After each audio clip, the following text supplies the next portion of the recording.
Bonjour. Aujourd'hui, nous allons continuer sur le cours que nous avons commencé la dernière fois pour donner une propriété de comparaison des fractions. Les fractions qui ont le même dénominateur se classent dans l'ordre de classement de leur numérateur, c'est-à-dire la plus grande est celle qui a le plus grand numérateur. Je rectifie une erreur que j'ai commise la dernière fois dans le dernier cours. J'ai dit que le plus grand est celui qui a le plus grand dénominateur. C'est une erreur de frappe, une erreur d'inattention. Je m'en excuse et je continue. Un exemple, nous avons deux fractions. Une qui a pour dénominateur, les deux ont pour dénominateur 17, l'une qui a pour numérateur 11 et l'autre 29. Puisque 11 est inférieur à 29, alors la fraction 11 17e est inférieure à la fraction 29 17e. Maintenant, pour comparer les deux fractions 4 tiers et 5 onzièmes, je vous ai montré une façon de chercher le dénominateur commun. Je m'intéresse au plus grand dénominateur ici et je cherche ses multiples. Ces nombres-là sont les multiples de 11. Parmi ces multiples, on repère le nombre 33 qui est à la fois multiple de 3. Donc, c'est ça le dénominateur commun. Alors, qu'est-ce qu'on fait? On réduit. Pour passer de 3 à 33, en passant par la multiplication, je dois multiplier 3 par 11. Et je dois multiplier aussi au numérateur par 11. Ça donne 44 sur 33. Pour 5 onzièmes, pour passer de 11 à 33 en passant par la multiplication, je dois multiplier 11 par 3, comme vous le voyez ici. Donc, 11 par 3, ça fait 33, 5 par 3, ça fait 15. Puisque maintenant, 44 est plus grand que 15, on le sait d'ailleurs, alors qu'est-ce qu'on a? La fraction 44 sur 33 est supérieure à la fraction 15 sur 33. Mais ce n'est pas ça la question. La question, c'est la comparaison de ces deux-là. Alors là, 4 tiers est plus grand que 5 onzièmes. C'est la question qu'on avait donnée ici. Maintenant, nous passons aux fractions, ou tout simplement, on fait un exercice d'abord. Un exercice avant de passer à l'autre chose. Comparer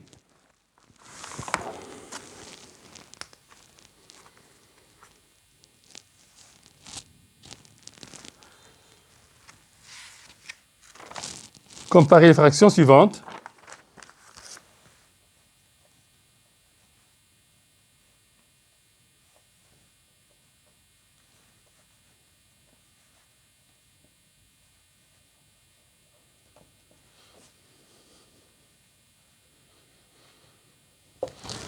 Lesquelles ces fractions? 18 sur 13, 10 sur 13, 6 sur 13, 16 sur 13, 14 sur 13, 8 sur 13, 4 sur 13, 3 sur 13,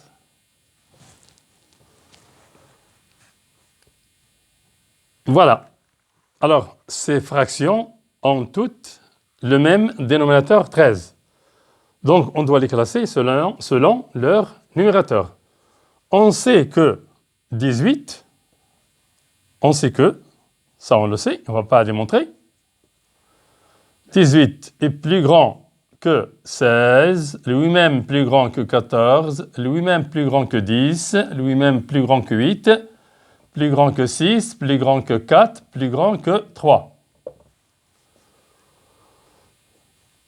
Alors, dans ce cas, la fraction 18 treizième est supérieure à celle 16 treizième, supérieure à 14 treizième, supérieure à 10 treizième, supérieure à 8 treizième, supérieure à 6 treizième, supérieure à 4 13e, supérieur à 3, 13e.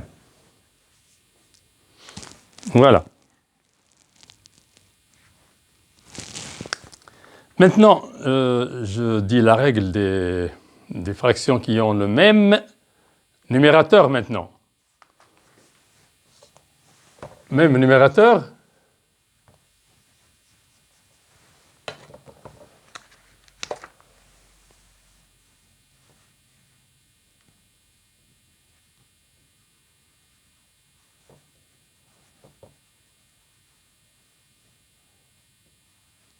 Elle se classe dans l'ordre inverse.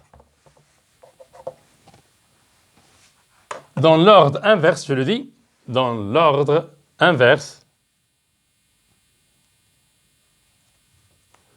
du classement de leur dénominateur.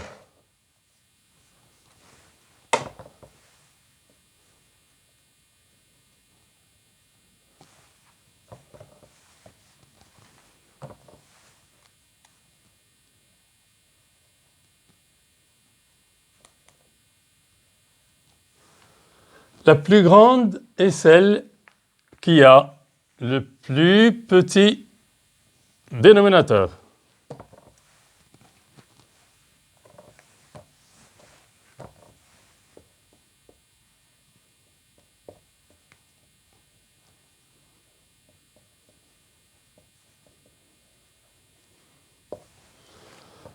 Exemple.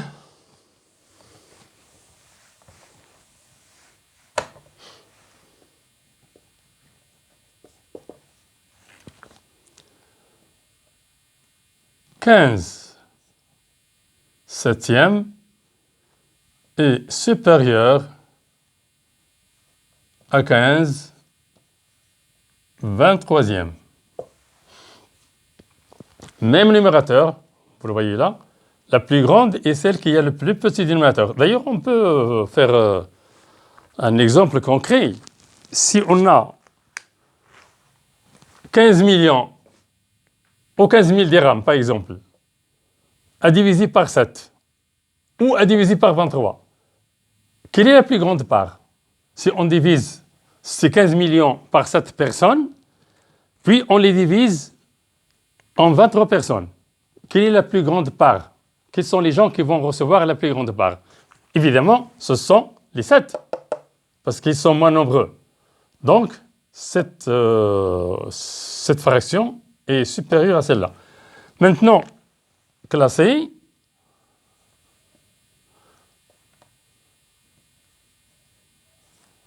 les fractions suivantes.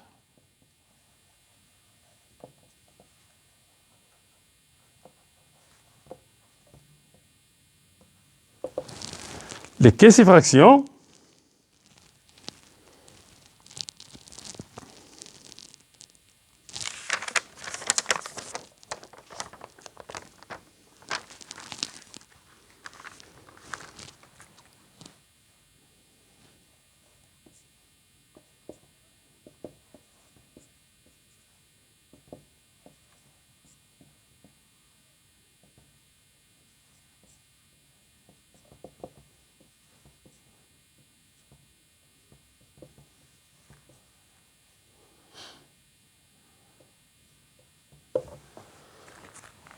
Alors, qu'est-ce qu'on constate ici?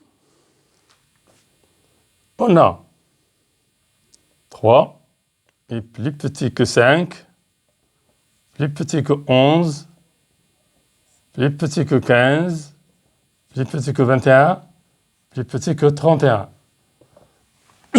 Puisqu'ils ont le même numérateur, ils vont se classer dans l'ordre inverse de leur dénominateur. Le plus petit dénominateur est 3. Donc, la fraction 8 sur 3, alors là, on inverse le signe de comparaison. Supérieur à 8 cinquième, supérieur à 8 onzième, supérieur à 8 quinzième, supérieur à 8 21e et supérieur à 8 31e. Voilà.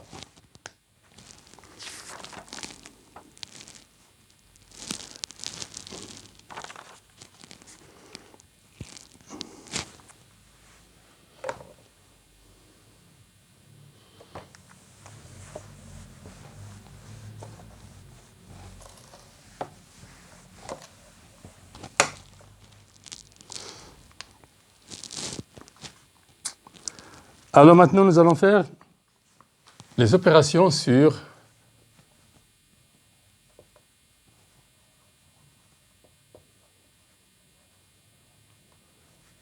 les fractions.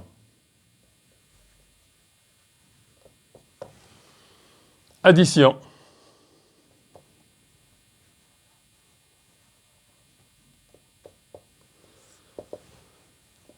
Propriété.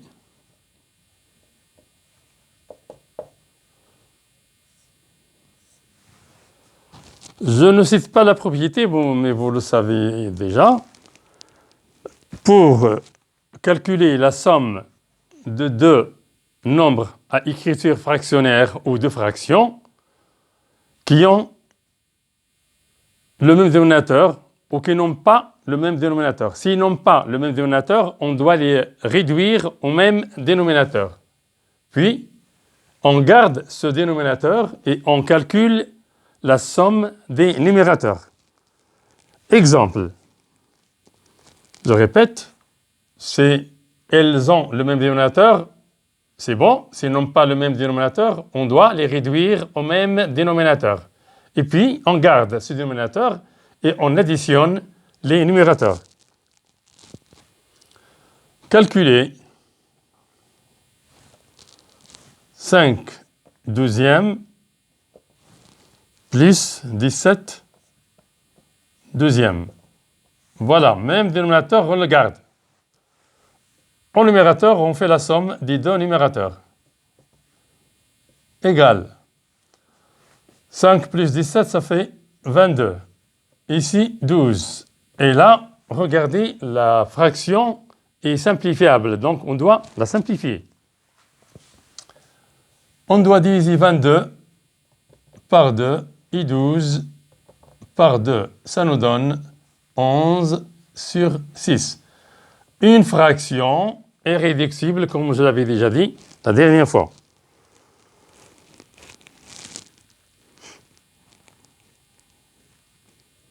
Maintenant,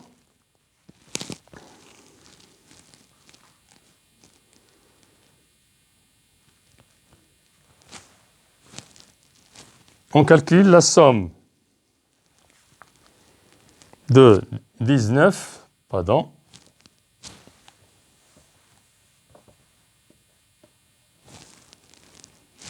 par 6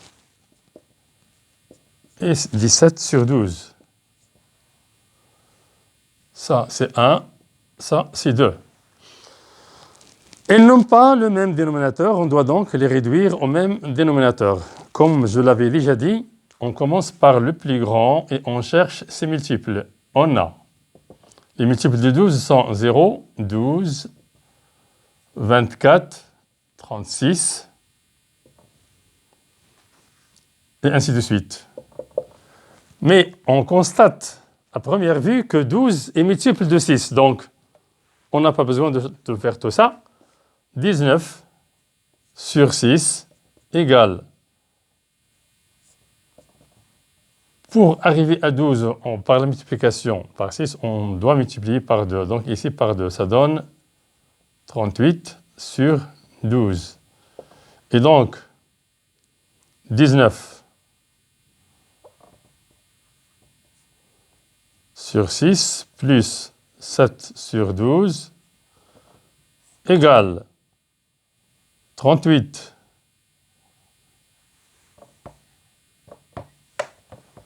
sur 12 plus 7 sur 12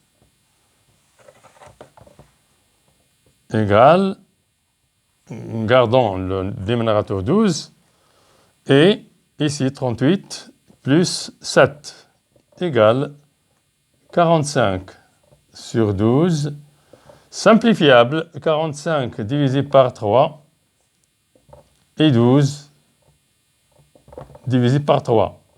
Ça donne 15 ici et 4 ici. Donc, 15 quarts.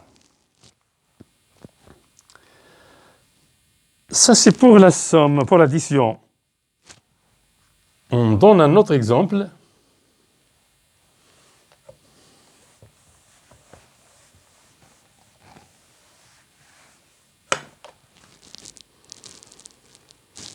Maintenant, 0,5 sur 3 plus 1,2. Alors là, ça pose un petit problème pour les gens qui n'ont pas suivi le cours. Qu'est-ce que ça donne d'abord? Ça donne ça. Ça donne 5. On doit multiplier les deux. On savait que A sur B égale à KA sur KB.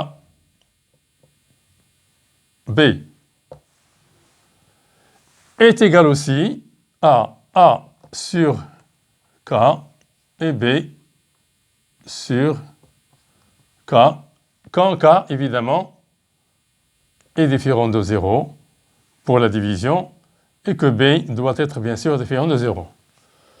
Donc, si on multiplie les deux termes d'une fraction ou d'un nombre fractionnaire par un nombre non nul, la fraction ne change pas ou l'écriture fractionnaire ne change pas. Donc, ici, on multiplie 0,5 par 10.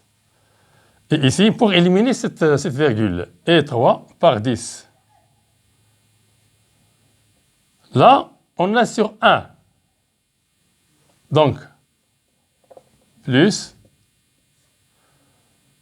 1,2 multiplié par 10 sur 1 multiplié par 10. Égal, je continue ici. Ça fait ici 5. On déplace la virgule d'un rang vers la droite. Ici, ça donne 30. Plus, même chose, déplacement de la virgule vers la droite, ça donne 12. Et en bas, ça donne 10. Là, on voit que 30 est multiple de 10, donc est égal. Je laisse le 30 et je multiplie 10 par 3 et ici aussi par 3.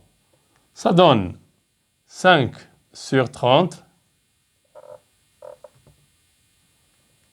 plus 36 sur 30 égale 41 sur 30.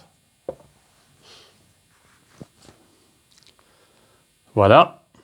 Si je ne me trompe pas, ça doit être ça. Maintenant, pour faire la différence,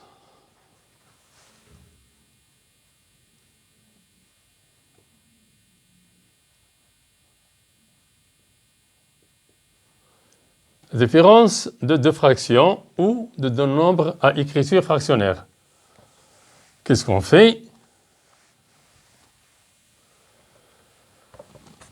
Si les fractions ont le même dénominateur, 2 à 2 bien sûr, on garde le dénominateur commun et on fait la différence des numérateurs. S'ils n'ont pas le même dénominateur, on doit d'abord les réduire au même dénominateur. Exemple.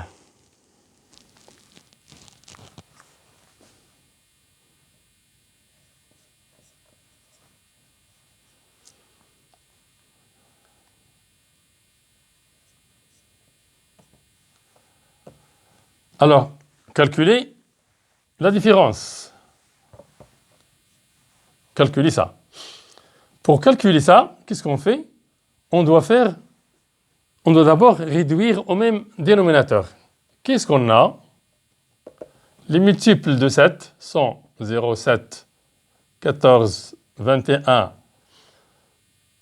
28, 35, 42, etc. On repère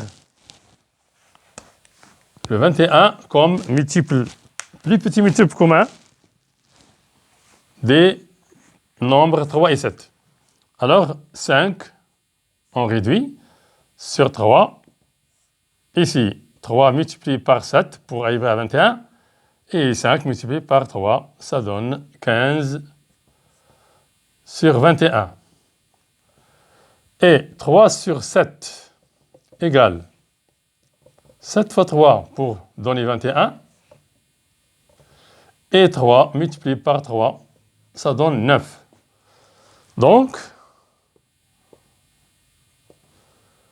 5 sur 3 moins 3 sur 7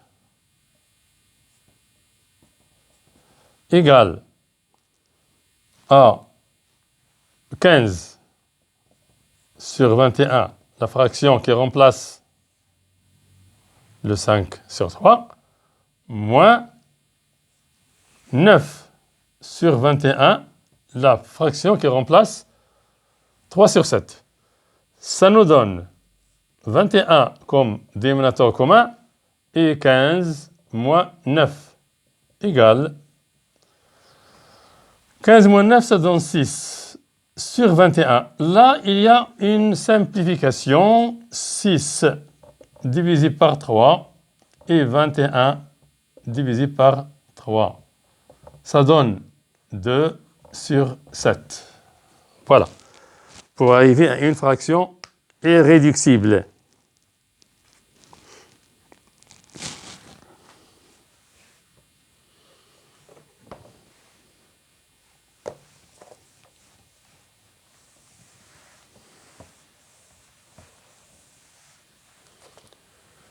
Maintenant, troisièmement, produit ou multiplication.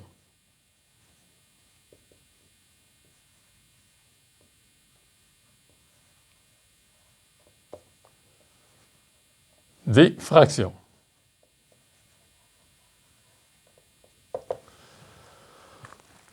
Si on considère deux fractions A sur B et C sur D, avec bien sûr B différent de 0 et D différent de 0 parce que ce sont des dénominateurs, il faut qu'ils soient non nuls. Donc, A sur B multiplié par C sur D. Maintenant, on ne s'intéresse pas aux dénominateurs. Quoi qu'il en soit, on multiplie les dénominateurs entre eux et les numérateurs entre eux. A multiplié par C et B multiplié par D. Ça nous donne AC tout simplement sur BD.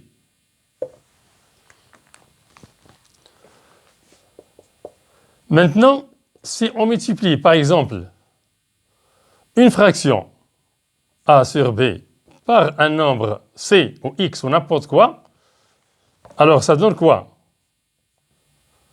Ce C, c'est, alors je l'écris ici, c'est B multiplié par C sur 1. Je vous le rappelle, ça c'est une fraction.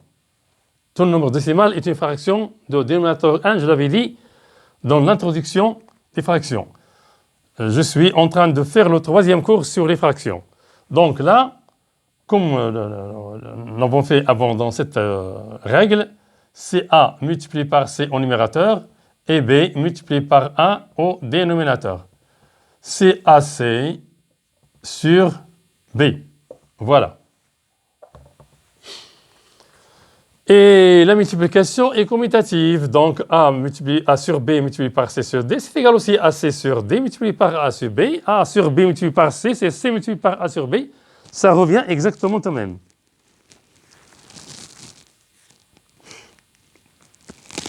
Voilà. Alors, exemple.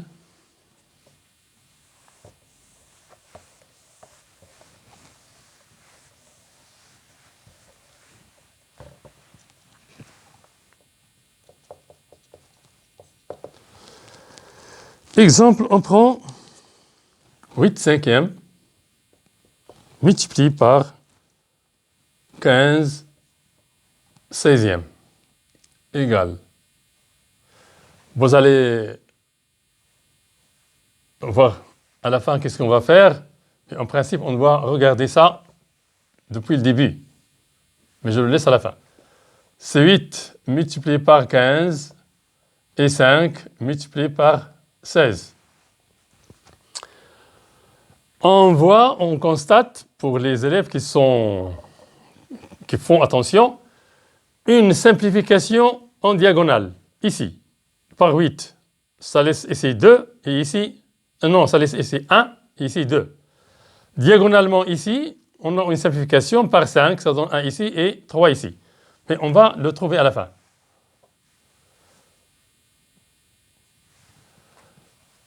Alors, ça fait 8 multiplié par 5, ça fait 40. Je retiens 4. 8 fois 1, 4 plus 8, ça fait 12.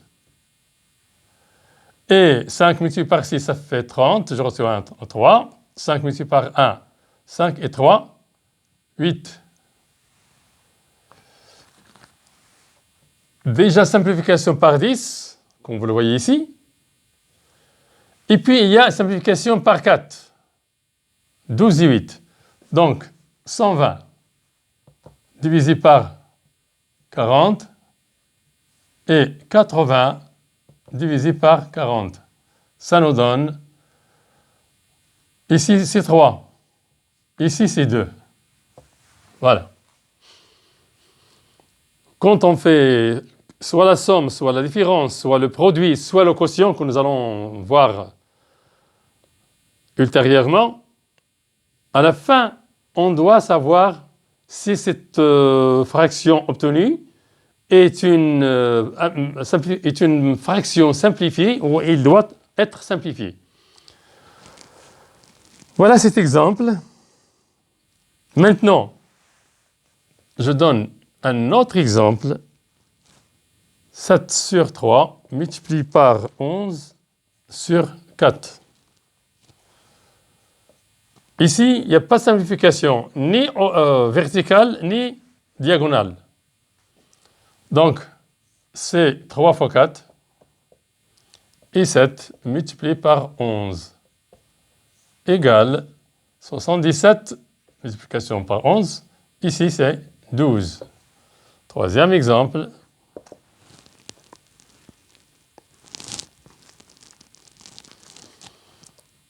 9 cinquièmes multiplié par 7 égale 9 multiplié par 7 sur 5 égale 63 sur 5. Quatrièmement, 3,5 multiplié par 11 septièmes. Ici, je dois faire comme j'avais fait avant. Ça fait 3,5 multiplié par 10 sur 1 multiplié par 10. Je répète que 3,5 est égal à 3,5 sur 1. C'est une fraction de dénominateur 1. Alors, multiplié par 11, je préfère le faire comme ça que de le faire avec la virgule. Ça donne ici 35 sur 10 multiplié par 11 sur 7. Regardez la simplification diagonale, là. Je ne le fais pas maintenant, mais je vous la montre tout simplement. J'attire votre attention sur ceci. On simplifie par 7 ici, ça reste ici 1, ici 5. 5 fois 11, ça fait 55, et en dessous, c'est 10. Et ensuite, on va simplifier. Ça donne 35 multiplié par 11 sur 10 multiplié par 7 égale, je reviens ici, simplification par 7, ça donne 5 multiplié par 11 et ici 10 multiplié par 1.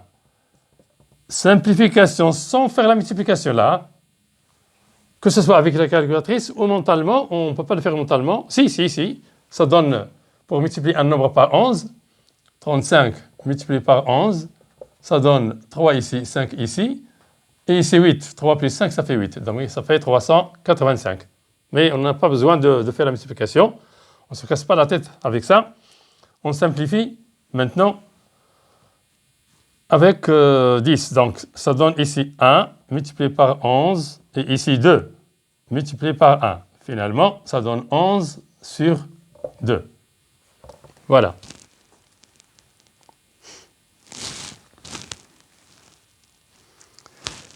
Maintenant, si on suit le cours que vous avez sur le livre, ils ont mentionné la fraction d'une quantité. C'est quoi la fraction d'une quantité? C'est celle que nous avons faite tout à l'heure, je vais le montrer.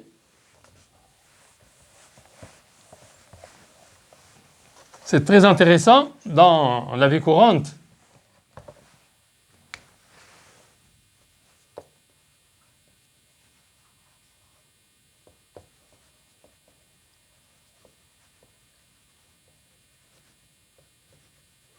Fraction d'une quantité.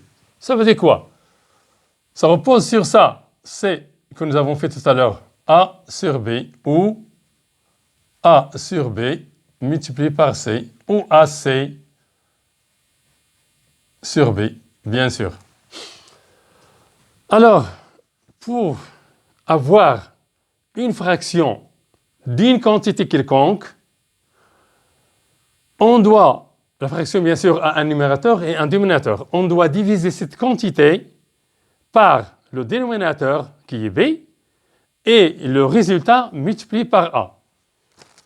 Donc, A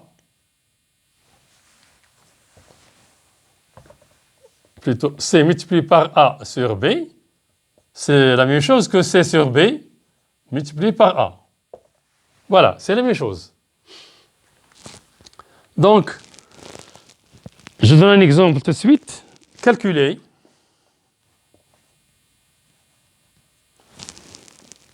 les 2/3 de la somme «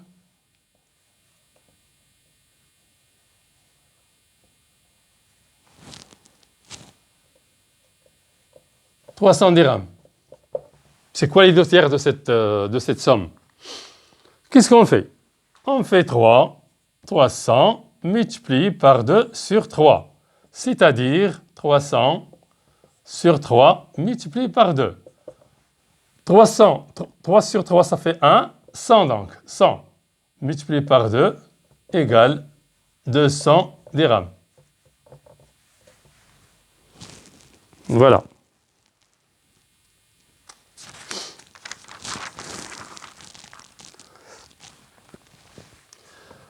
C'est ça l'application dans la vie courante. Maintenant, si un commerçant